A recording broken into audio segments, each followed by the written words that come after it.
ওগো আল্লাহ, ওগো মালিক, তুমি ছাড়া তো আমাদের আর কেউ নাই, তুমি ছাড়া তো আমার আর কেউ নাই। আল্লাহ গো, তুমি যদি মাফ না করো কে আমাকে মাফ করবে? তুমি যদি মাফ না করো কে আমাকে মাফ করবে? তুমি যদি আমাকে মাফ করো তাহলে তোমার কোনো দিকে কমবে না, তুমি যদি আমাকে মাফ না করো তোমার কোনো দিকে বাড়বে না।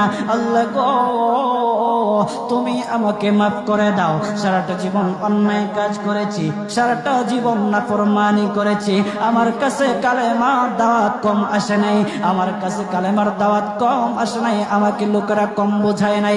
ওগো আল্লাহ, তুমি আমাকে মাফ করে দাও। মাফ না করলে কোথায় যাব, কার কাছে যাব? বাবা যখন মারে তখন মার কাছে আশ্রয় নেওয়া যায়, মা যখন প্রহার করে তখন বাবার কাছে আশ্রয় নেওয়া যায়, বাবা মা যখন প্রহার করে তখন দুনিয়ার কারো না কারো কাছে আশ্রয় নেওয়া যায়। ওগো আল্লাহ, ওগো মালিক, তুমি যদি আমাকে মারো, তুমি যদি আমাকে আযাব দাও, ওগো আল্লাহ, কার কাছে যাব, কার কাছে গিয়া মাফ চাইবো? ওগো আল্লাহ, মেহেরবানি করে মাফ করে দাও। এইরকম কান্না করতেছে, কান্না করতেছে, চোখের পানি তার এমন ভাবে পড়তেছে, দাড়ি ভিজতেছে, দাড়ি ভিজে জমিনের মধ্যে চোখের পানি পড়তেছে, কান্না করতেছে। বান্দাটা কান্না করতে করতে করতে করতে আমার আল্লাহর কাছে এমন গ্রহণযোগ্যতা অর্জন করেছে, মহান আল্লাহ রাব্বুল আলামিন তার ডাকে সাড়া দিয়া তার জিন্দেগির সব গুনাহ মাফ করে দিয়েছেন। হযরত মূসা আলাইহিস সালাতু ওয়াস সালামের যুগের ঘটনা। একজন বড় পাপিষ্ঠ ছিল, জীবনে এমন কোন গুনাহ নাই যে গুনাহ সে করে নাই। তার গুনার প্রতি অতিষ্ঠ হইয়া, মানুষ তার গুনার প্রতি অতিষ্ঠ হইয়া গ্রামের লোকেরা তাকে হাত পা বেঁধে জঙ্গলের মধ্যে ফেলে দিয়ে আসে। জঙ্গলের মধ্যে থাকতে থাকে, কিছুদিন থাকার পর মালাকুল মউত যখন তার সামনে এসে উপস্থিত, এর আগ মুহূর্তে সে বান্দা আল্লাহর কাছে ডেকে ডেকে বলতেছে, ওগো মালিক, তুমি ছাড়া তো আমাদের আর কেউ নাই, তুমি ছাড়া তো আমার আর কেউ নাই। আল্লাহ গো, তুমি যদি মাফ না করো কে আমাকে মাফ করবে? তুমি যদি মাফ না করো কে আমাকে মাফ করবে? তুমি যদি আমাকে মাফ করো তাহলে তোমার কোনো দিকে কমবে না, তুমি যদি আমাকে মাফ না করো তোমার কোনো দিকে বাড়বে না।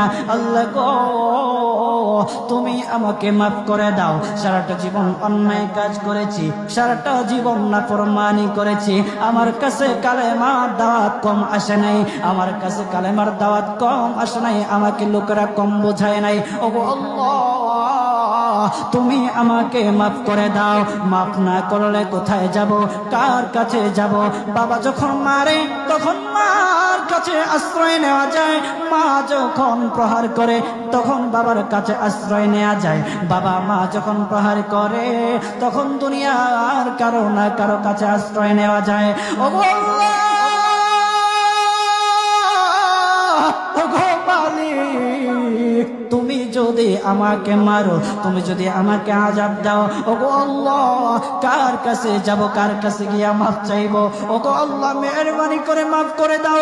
এইরকম কান্না করতেছে, কান্না করতেছে, চোখের পানি তার এমন ভাবে পড়তেছে, দাড়ি ভিজতেছে, দাড়ি ভিজে জমিনের মধ্যে চোখের পানি পড়তেছে, কান্না করতেছে।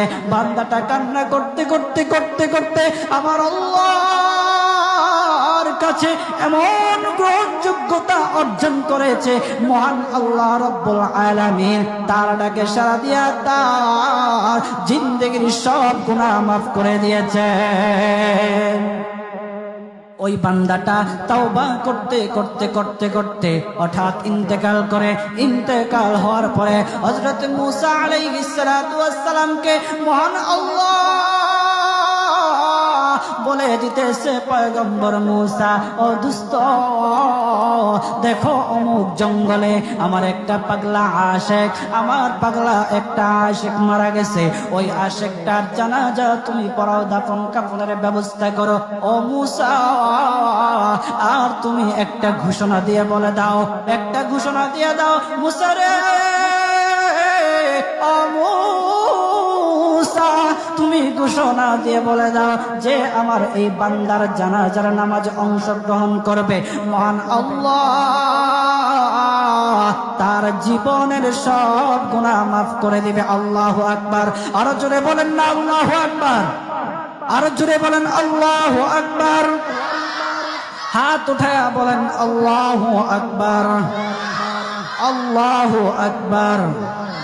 মুসলমান বাবাজি, গভীর মনোযোগ। হযরত মূসা আলাইহিস সালাতু ওয়াস সালাম একটা পাহাড়ের উপরে উঠলেন। পাহাড়ের উপরে ওঠার পর তখন ডেকে ডেকে বলতেছে, ও উম্মতেরা রে, আমার উম্মতেরা শুনো, আল্লাহ রাব্বুল আলামিন একটা সুসংবাদ দিয়ে দিয়েছে।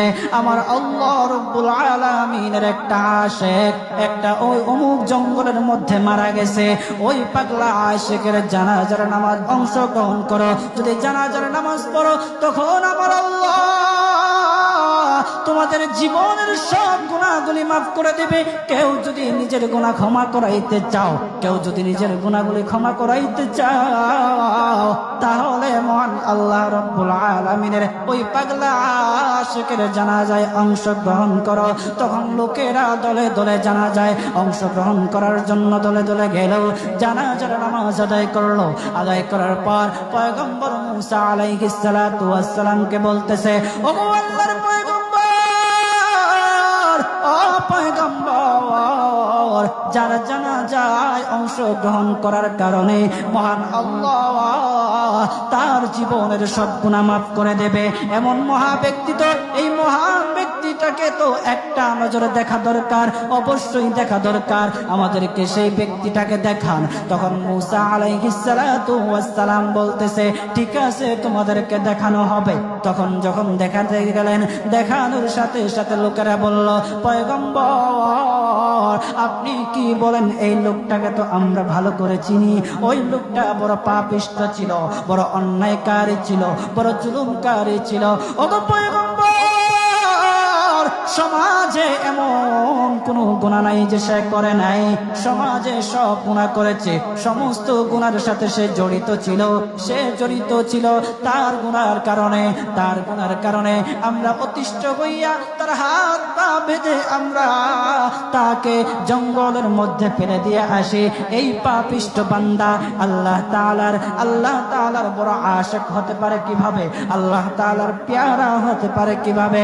পয়গম্বর মূসা আলাইহিস সালাতু ওয়াস সালাম আল্লাহর কাছে ডেকে ডেকে বললেন, আল্লাহ, লোকেরা কি বলতেছে আর তুমি কি বলো? ওগো আল্লাহ, এর সমাধান কি? এর সমাধান কি? সমাধানটা তো তুমি দিয়ে দাও। আল্লাহ রাব্বুল আলামিন পয়গম্বর মূসা আলাইহিস সালাতু ওয়াস সালামকে সমাধান দিয়েছে। বলতেছে, ও মূসা, দুষ্ট রে, ও দুষ্ট, তারা যা কথা বলেছে, লোকেরা যে কথা বলেছে সত্য বলেছে, আমি আল্লাহ যা বলেছি তাও সত্য বলেছে। ও পয়গম্বর মূসা, তারা যা বলেছে সত্য বলেছে। ওই বান্দা বড় পাপিষ্ঠ ছিল, ওই বান্দা বড় অন্যায়কারী ছিল, কিন্তু শেষ বয়সে আইসা তার হাত পা যখন বেঁধে, তার হাত পা বেঁধে যখন লোকেরা জঙ্গলের মধ্যে ফেলে দিয়ে আসলো, তখন সে আমার কাছে এমন ভাবে কান্নাকাটি করা শুরু করে দিয়েছে, এমন ভাবে তওবা করা শুরু করে দিয়েছে। আমি আল্লাহ তাআলার এত দয়া, আমি আল্লাহ তার ডাকে সাড়া না দিয়ে পারলাম না, তার ডাকে সাড়া দিয়ে দিলাম। ও মূসা, সে তওবা করার সময় যদি সবার জন্য